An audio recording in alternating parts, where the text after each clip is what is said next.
ଝାରସୁଗୁଡ଼ା ଜିଲ୍ଲା ଗଣ୍ଡା ସମାଜ ତରଫରୁ ନୂଆଖାଇ ଭେଟଘାଟ କାର୍ଯ୍ୟକ୍ରମ ଅନୁଷ୍ଠିତ ହୋଇଯାଇଛି। ବ୍ରଜରାଜନଗରର 19 ନମ୍ବର ୱାର୍ଡରେ ଥିବା ଶାସ୍ତ୍ରୀନଗର ଗଣ୍ଡା ସମାଜ ପକ୍ଷରୁ ଟାଉନ୍ ହାଇସ୍କୁଲ ଖେଳ ପଡ଼ିଆରେ ଧୁମଧାମର ସହ ନୂଆଖାଇ ଭେଟଘାଟ ପାଳିତ ହୋଇଯାଇଛି।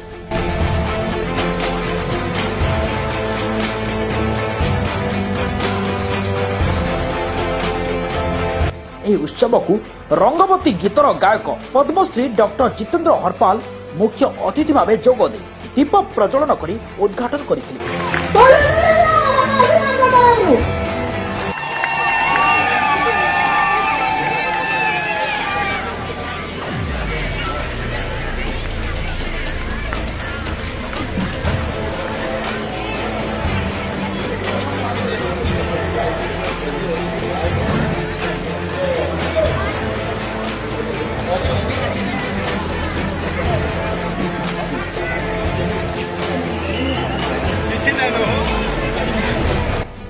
ଏହି ଅବସରରେ ଗଣ୍ଡା ସମାଜର ସଭାପତି अर्जुन महानंद सभापतित्व में एक साधारण सभार आयोजन करा।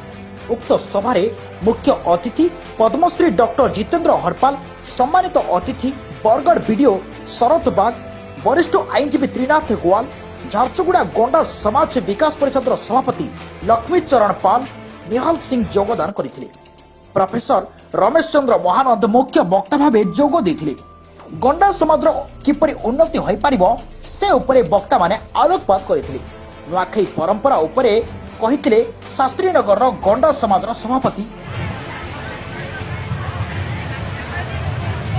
अतिथि परिचय प्रदान करथिले गंडा समाज ब्रजराजनगर अंचल वरिष्ठ नागरिक तथा परामर्शदाता रूप तांडिया और अशोक कुमार मंचशीन थिले। सेहिपरि शंकर तांडी, अमित दीप, ईश्वर तांडी, लालू दीप, क्षेत्र गड्डिया, सुनील दीप, शांतनु ताजन, संतोष खेड़कर प्रमुख मंचासीन थिले।